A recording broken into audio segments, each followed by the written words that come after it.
Well, I'll start the 5-minute rounds and I'll begin. Lindsey Graham's my friend and my colleague. We see things differently and we still get along, which I think is the nature of good work in Congress, at least I hope it is. I would say to him, it is interesting to me that you cannot put a nominee for the Supreme Court of the United States at that table, and they all sit there, without that person expecting a question as to whether or not they're going to be influenced by foreign laws. Will you look at laws in other countries, or are you going to stick with America? And the answer they're waiting for is, I stick with America.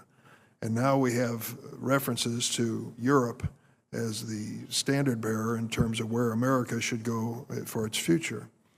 Secondly, if we're called an outlier in that headline, guilty as charged. America has always been an outlier. A written constitution for over 200 years, a Bill of Rights that people can depend on. We are outliers. No one in Europe can make the same claim. So I would just start with the premise, I love Europe, I love the Europeans, but we're Americans. And when it comes to the decisions as basic as the rights of our individual citizens and freedoms, I think we've got a pretty good starting point with the Constitution and Bill of Rights.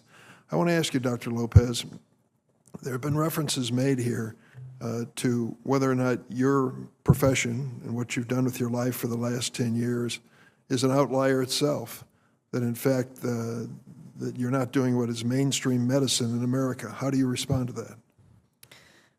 That is not true. The type of care that I provide, gender-affirming care, is the mainstream standard of care, best practice, recommended by all the legitimate medical societies in the United States and across the world. And as I said in my opening statement, we have a clinical experience of more than 20 years and a robust body of evidence that supports this treatment as life-saving, decreasing depression and anxiety. There are no other studies that support any other treatment. So this is the mainstream treatment. And accepted by the American Medical Association and the American Academy of Pediatrics as well? Correct. Is there any major professional medical organization in the United States of America that opposes this form of care? No. That speaks for itself. We're talking about science and medicine versus a political spin on the issue. I want to say I'm old enough to remember the debate on the Equal Rights Amendment 50 years ago. The fears, if we pass the Equal Rights Amendment, women will be serving in combat. You know what? Women are serving in combat because they want to serve in combat, and we need them. If we pass the Equal Rights Amendment, we're going to have men and women sharing the same bathrooms. Have you been to restaurants with all-gender bathrooms? I've seen them quite frequently in Chicago, and I'm sure you've seen them too.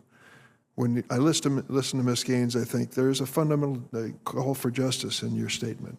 I understand it.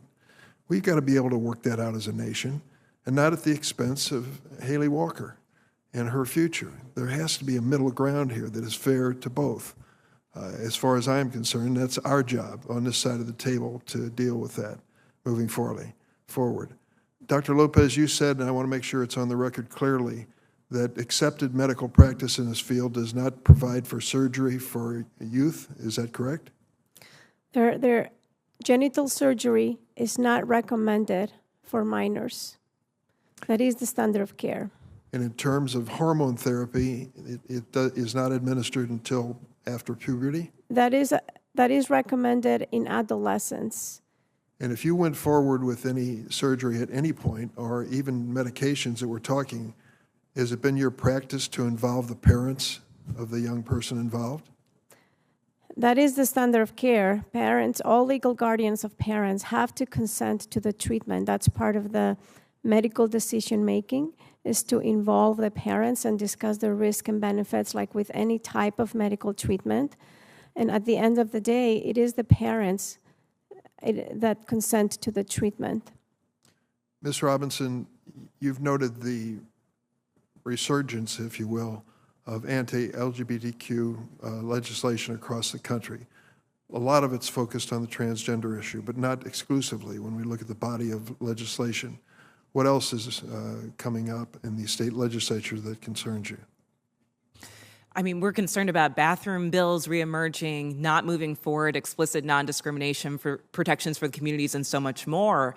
And for me, what's even more concerning is the violent rhetoric that surrounds every introduction of a bill.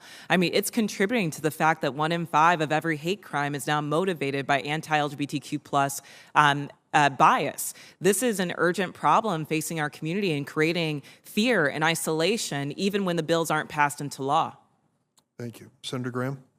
Thank you, Mr. Chairman. Ms. Robinson, the state laws that you referenced regarding transgender, do you think they're driven by hate, ignorance? What's causing this?